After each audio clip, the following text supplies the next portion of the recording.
Welcome back to Sampstra Games, the place to find new strategy games, and welcome to my guide on everything you need to know about combat in Chaos Galaxy 2. And the game is in early access, so there might be some slight changes from this guide if you play this yourself. Alright, so first step is actually going to be outside of combat. So let me show you. If I were to move with this unit over here and attack, you will notice that we have to fight just one-on-one. This is a one-on-one attack. But how can you make it so that you will fight with multiple fleets against one of their enemy fleets? The thing is actually quite simple. All you have to do is move with the different unit adjacent to the enemy, and you might even be able to do something like, for example, train, or you can just rest. And then you take the units you want to use, you move here and attack, and it will give you the chance to join. And this number is telling you on what turn will this ally join you. So he's going to join me on turn 1, but it will take his turn to sort of move towards you. So this is a really cool trick in which you can attack multiple enemies at the same time.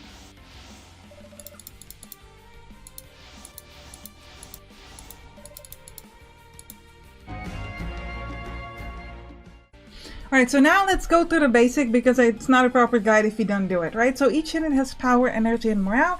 Power is like HP. If you get it to 0, the unit is destroyed. If you get morale to 0, then the unit will retreat. And each action costs you some type of energy. We'll talk more about energy and morale a little bit later. Now, when you do an attack, you will of course do damage to the power bar and sometimes on the morale bar. Talk more about that in the morale section.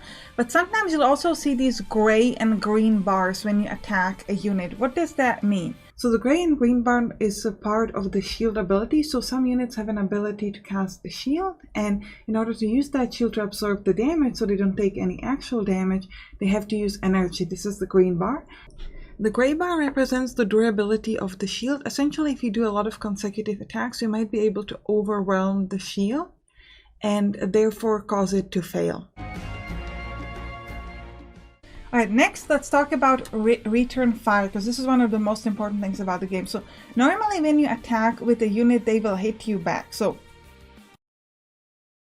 the exception is a rare attack. If I'm attacking a unit from behind, then they will not be able to hit me back. So for example, right now if I'm doing a rare attack, they can't hit me back.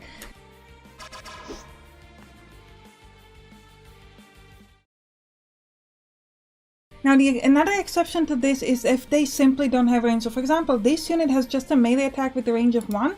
So if I were to move adjacent to it, they would be able to hit me back. But if I'm attacking them from this position, they cannot attack me back. This is really important because the return fire is quite strong. So you always want to make sure that you're not giving an enemy the chance to hit you back. The third exception to this situation are area attacks. For example, this unit has something called Hammerfall, which is an area attack. So if I were to place it here, they will not be able to hit me back. And this is true even if you are in their line of fire. So even if I'm standing right next to them and I'm using the Hammerfall, they will not give me a return attack. Okay? So always make sure that you avoid return fire using one of these 3 techniques. Next, let's talk about morale. So what's really important with morale is if you get the morale to 0, you can get the enemy to retreat. Why is this relevant? Well, sometimes certain attacks will not do any damage. For example, the lance attack, it can be absorbed by an absorption shield, and the absorption shield has a duration of 9 typically. So often the problem is that if you want to destroy an enemy unit, and you have a lot of units like the fighter jets that I have right now that only have the lance attack, I won't actually be able to destroy the enemy unit because it's just not doing any damage. I would have to do 9 attacks before I destroy their shield, destroy the duration of their shield, and only then can I do any damage. So this is a huge problem if the majority of your units only has lance attack. You can avoid that by giving it some cannon attacks, but there's another way, and that's using demoralization of the enemy instead of actually damaging the enemy. So as you can see in the video right now, what I'm doing is I'm having a set of these fighter jets and I'm moving and attacking the enemy from behind. If you attack an enemy from behind and do a rear attack, they will take a morale hit. If you attack an enemy from the sides and you do a flank attack, they will also take morale hit, but I believe it's not as much as the rear attack. So what I'm doing with all of my fighter jet units, that I'm moving behind the enemy, attacking, and then moving away so that I have space to move in there with other units. And this way I can lower their morale to 0, even though I'm not doing any damage whatsoever. And this allows me to get rid of that unit. So this is a really cool strategy if you only have units that won't be able to do much damage. The problem with the morale is that there are often factions that allow themselves to increase morale either through their command tactics or just every turn for a little bit. So you really have to be focused. You can see that it takes around 5 or 6 attacks on a ship, and as opposed to regular damage, which stays between turns, because the morale heals, you really have to be concentrated in your attacks. But it's a very cool strategy. I highly recommend it. Also, if you kill an enemy commander, you can recognize a commander by having this flag symbol on their ship. It will lower the enemy morale quite significantly. I think it's to around half when they die. So it's, if you know you want to do morale attacks, if you know the enemy has a lot of absorption shields, you want to start by focusing on the big leader, and then only then follow up on some of the other units, because it will lower their morale and make it significantly easier on you. So let's quickly recap on morale. Essentially, every time you do a rear attack or flank attack, you can cause damage to the enemy morale. If you do front attack, you don't typically cause damage to enemy morale, but there are some exceptions. Essentially, if you're using an area attack or like a special ability, you will cause morale damage. For example, Stark Killer, even if you're going from the front, will cause morale damage. So what is energy for? So essentially, in order to use any ability, you need to use some of your energy. How much energy it's going to take, you can learn from this data. If you click on data and then you can click on your, for example, fort gun, you can see that this is 6 times 20 energy. If I use the hammerfall, that's 200 energy once. Now, recovering, you can recover energy through resting, but it's extremely, and I mean extremely slow. So what can often happen in this game is that even if an enemy has a strong unit and your units are weak, if they run out of energy, they can't do anything, and it will take them 3-4 turns to recover. So if you have your energy, you can do 3-4 turns of attack quite strongly, so it can be pretty huge. How do you fix that? Through Imperial support ships, or supply ships, or sometimes they're called cargo ships. You have to move adjacent to, so notice that this Skynet engine has a 55 energy, so I move adjacent to it and I hit supply, and it will resupply it to back to full. So this is now 750, and it doesn't take much energy of the support ship, so you can do this a lot. If your adjacent unit do not need supply, then you want to use your support ships to lock onto an enemy, which will increase the damage done to the enemy. Just remember to do it before you do any attacks. And last thing that the supply ship is for repairing. So this allows you to repair the weapon fails, but also it can, for example, remove a status effect. So if your unit is, let's say, on fire, you can make it so it's not on fire. Okay, next, let me talk about changing the battlefield.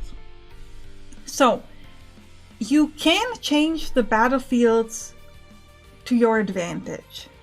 And the way to do this is you can build planetary defense. So if you remember at the beginning when I showed you how to attack multiple fleets, I attacked a fleet that was on an enemy planet. Now you can see this planet over here, because we're fighting not in space but on a planet. And they built themselves defenses on this planet. If you want to know how to build those, I will probably have a guide on planetary buildings, so you can check that out. So one of the things you can build is these battle satellites. And what's interesting about them is that even if you do a rear attack, they will hit you back because they can turn. So this is so that's quite unusual about them. So notice, I mean, with this unit over here, I'm going to use a rear attacks, but they will still hit me back.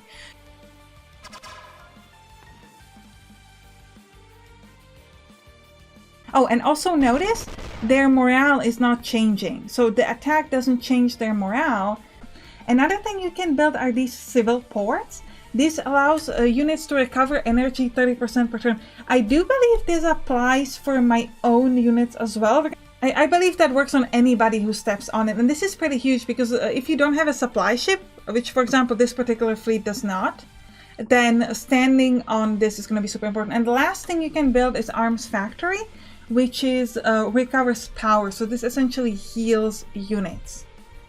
So you definitely want to be standing on that as well. So last thing we need to talk about are tactics. So each fleet has a general over here and a specific tactics. You can see the description over here. So for example, this particular commander has precision bombing, which can be used on battlefield and tactics, which allows the hit rate of all of our artillery to be increased. And then you click the T to apply this. How do you gain tactic points? So tactic points, you gain them every turn, and it will also tactics points of all sides will be increased when a unit is destroyed. What's important to note is that if your command ship gets destroyed, you will not be able to use any of your tactics. And if you're fighting with multiple fleets, then each fleet has their separate commander and separate tactic points that you can use, and all the benefits only apply to your fleet specifically. Now, lastly, if you don't know what kind of types of attacks the enemy has, you can click on an enemy and click here on the data, and here you can see the information about any enemy unit. And also some units have like special ability where, for example, this is the iron wall thing we talked about, the battle satellite, where every attack is considered a frontal attack, and etc. Now, last thing we need to talk about is ambush and diving. So essentially, if the enemy doesn't see you and it happens to move to an adjacent position next to you, you will be able to do an ambush. So this is interesting at the start of the combat when they don't see if you can hide that way. And also some units are able to dive, which means that they will sort of become hidden, and then any attack they perform is considered an ambush. Some ships have an ability of radar. Like for example this, and this will essentially scan for enemy diving units within range, and then if it sees them it will sort of reveal them, and then it works as a sort of normal attack. Lastly, let's talk about how you heal between combat. So essentially any ship that is destroyed at the end of the combat will remain destroyed, and any ships that has any power left will slowly be gaining power one turn at a time. There is an exception. If you lose a commander ship, it will come back because the commander cannot be without his ship. So it will, even if it gets destroyed, it will sort of come back at like very low power, and will take a long time, a few turns, to get it back up to full. And I think that's all you need to know about combat. I hope you enjoyed this guide. If you did, write down the comments, and you can click on the right